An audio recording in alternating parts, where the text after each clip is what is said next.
قیامت کے دن جب لوگ اس کے روبرو پیش ہوں گے تو اللہ بندے کو سے ہٹنے نہیں دے گا جب تک 4 سوال اس سے پوچھنے دے گا۔ ان عمرہ فیما افنا ہو، اس سے پوچھا جائے گا عمر کہاں گزاری۔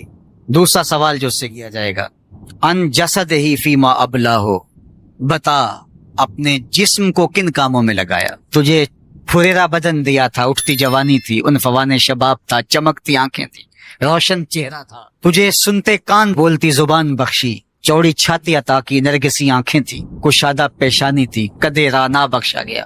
جب تو چلتا تھا تو تیری رفتار سے غزال خطابی شرمندہ ہوتے تھے، تیرے لہجے کا بانک پن، تیری زندگی کا جمال، تیری چڑھتی جوانی، تجھے دی گئی طاقتیں، صلاحیتیں، بتا تو نے اپنے جسم کو کس راہ میں لگایا۔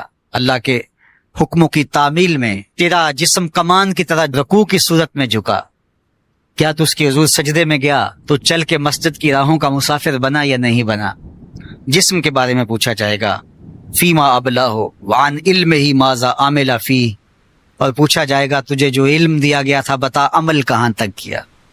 صرف تقریریں ہی تو نہیں کی، لوگوں کو سمجھاتا رہا، خود کورے کا کورا رہا، لوگوں کو عمل کی دعوت دیتا رہا اور اپنا من گندا اور میلا ہی رہا، لوگوں کو تلقین کرتا رہا لیکن خود اس پر عمل پیرا ہوا یا نہ ہوا۔ چوتھا سوال جو بندے سے کیا جائے گا وَعَن مَالِهِ مِنْ أَيْنَ اكْتَسَبَهُ وَفِيمَا أَنْفَقَهُ، بتا مال کمایا کیسے اور یہ بھی بتا مال خرچ کہاں کیا۔ مال کے بارے میں 2 سوال ہوگا، کمایا کہاں اور خرچ کہاں کیا۔ تو اللہ جل شانہ کا سامنا تو کرنا پڑے گا اور ایک وقت آنا ہے کہ تو اپنے رب سے ملاقات کر۔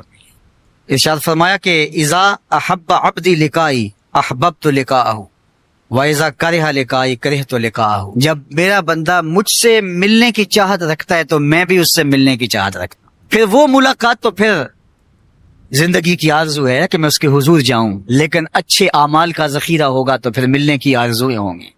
گناہوں کا بوجھ ہو تو پھر ملنے کی تمنا ہی نہیں ہوتی۔ جو اشتہاری ہوتے ہیں وہ تو شہر سے گریز کر کے پردے میں گزرتے ہیں، تھانے کے آگے سے کیسے گزریں گے؟ جن کے ذمہ جرم کوئی نہیں ہوتا تو ان کو کوئی پرواہ نہیں ہوتی ہے، اللہ کی پکڑ سے کوئی بچ تو نہیں پائے گا۔ لیکن جنہوں نے اللہ کی رضا کے لیے زندگی بسر کی ہوگی، اللہ جل شانہ سے ملاقات کا شوق انہیں کشاں کشاں اس کی دہلیز پہ لے جائے گا۔ تو کہا یا ایھا الانسان انک کادح الی ربک کدحا فملاقی، تو اس سے ملاقات تو کرنے والا ہی ہے، کرے گا تو صحیح، لیکن ملاقات کی کیفیت کیا ہوگی، حالت کیا ہوگی، صورت کیا ہوگی، اب یہ تیرے اعمال کے مطابق تجھے پتہ چلے گا کہ تو کہاں کھڑا ہے۔ تو اپنی مختصر زندگی کو مالک کی راہوں پہ ڈال لیں۔ یہ زندگی ایک بار ہی ملی ہے، دوبارہ نہیں ملنی۔ یہ اس وقت ڈاٹا پچھتاوا ہوگا، لوگ کہیں گے یا اللہ ایک بار بھیج دے، بس اب تو آنکھوں نے سب کچھ دیکھ لیا، دوبارہ تو سر سجدے سے نہیں اٹھائیں گے۔ کہا تجھے بھیجا تھا، پیغمبر بھی بھیجے تھے، کتابیں بھی اتاری تھی، روز مرتے ہوئے لوگ تیرے سامنے تھے، اٹھتے ہوئے جنازے تیرے سامنے تھے، پھیلے ہوئے قبرستان، ڈوبتا ہوا سورج، یہ عارضی دنیا کے کتنے نقشے تمہیں دکھائے، لیکن تو پھر بھی نہ مانا۔ اب دوسرا موقع نہیں، یقول یا لیتنی قدمت لحیاتی، وہ کہے گا کاش میں اس زندگی کو اس زندگی کے لیے آگے بیچ دیا ہوتا، لیکن پھر سوائے پچھتاوے کے اور کچھ نہیں ہوگا۔ قیامت کے دن جب لوگ اس کے روبرو پیش ہوں گے تو اللہ بندے کو اپنے حضور سے ہٹنے نہیں دے گا جب تک 4 سوال اس سے ان عمرہ فیما افنا ہو، اس سے پوچھا جائے گا عمر کہاں گزاری۔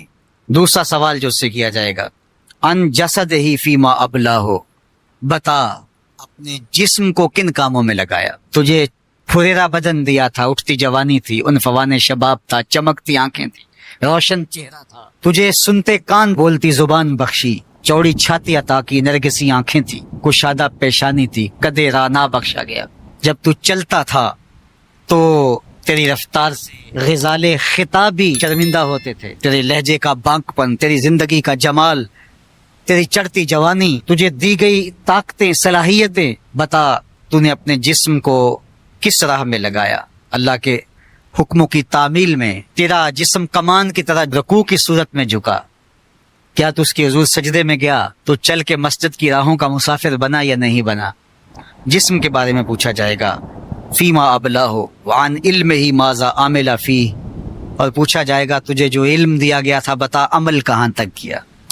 صرف تقریریں ہی تو نہیں کی، لوگوں کو سمجھاتا رہا اور خود کوڑے کا کوڑا رہا، لوگوں کو عمل کی دعوت دیتا رہا اور اپنا من گندا اور میلا ہی رہا، لوگوں کو تلقین کرتا رہا لیکن خود اس پر عمل پیرا ہوا یا نہ ہوا۔ چوتھا سوال جو بندے سے کیا جائے گا وہ ان مالہ من این اکتسبہ وفیما انفقہ، بتا مال کمایا کیسے اور یہ بھی بتا مال خرچ کہاں کیا۔ مال کے بارے میں دو سوال ہوں گے، کمایا کہاں اور خرچ کہاں کیا۔ تو اللہ جل شانہ کا سامنا تو کرنا پڑے گا اور ایک وقت آنا ہے کہ تو اپنے رب سے ملاقات کر لے۔ ارشاد فرمایا کہ اذا احب عبدی لقائی احببت لقاءہ واذا کرہ لقائی کرہت لقاءہ، جب میرا بندہ مجھ سے ملنے کی چاہت رکھتا ہے تو میں بھی اس سے ملنے کی چاہت رکھتا ہوں۔ پھر وہ ملاقات تو پھر زندگی کی آرزو ہے کہ میں اس کے حضور جاؤں، لیکن اچھے اعمال کا ذخیرہ ہوگا تو پھر ملنے کی آرزویں ہوں گی۔ گناہوں کا بوجھ ہو تو پھر ملنے کی تمنا ہی نہیں ہوتی۔ جو اشتہاری ہوتے ہیں وہ تو شہر سے گریز کر کے پردے میں گزرتے ہیں، تھانے کے آگے سے کیسے گزریں گے؟ جن کے ذمہ جرم کوئی نہیں ہوتا تو ان کو کوئی پرواہ نہیں ہوتی ہے، اللہ کی پکڑ سے کوئی بچ تو نہیں پائے گا۔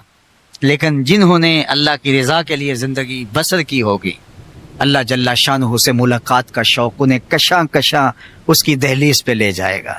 تو کہا یا ایھا الانسان انک کادح الی ربک کدحا فملاقی، تو اس سے ملاقات تو کرنے والا ہی ہے، کرے گا تو صحیح، لیکن ملاقات کی کیفیت کیا ہوگی، حالت کیا ہوگی، صورت کیا ہوگی، اب یہ تیرے اعمال کے مطابق تجھے پتہ چلے گا کہ تو کہاں کھڑا ہے۔ اپنی مختصر زندگی کو مالک کی راہوں پہ ڈال دیں۔ یہ زندگی ایک بار ہی ملی ہے، دوبارہ نہیں ملنی۔ یہ اس وقت ڈاڈا پچھتاوا ہوگا، لوگ کہیں گے یا اللہ ایک بار بھیج دے، بس اب تو آنکھوں نے سب کچھ دیکھ لیا، دوبارہ تو سر سجدے سے نہیں اٹھائیں گے۔ کہا تجھے بھیجا تھا، پیغمبر بھی بھیجے تھے، کتابیں بھی اتاری تھی، روز مرتے ہوئے لوگ تیرے سامنے تھے، اٹھتے ہوئے جنازے تیرے سامنے تھے، پھیلے ہوئے قبرستان، ڈوبتا ہوا سورج، یہ عارضی دنیا کے کتنے نقشے تمہیں دکھائے، لیکن تو پھر بھی نہ مانا۔ اب دوسرا موقع نہیں، یقول یا لیتنی قدمت لحیاتی، وہ کہے گا کاش میں اس زندگی کو اس زندگی کے لیے آگے بھیج دیا ہوتا، لیکن پھر سوائے پچھتاوے کے اور کچھ نہیں ہو۔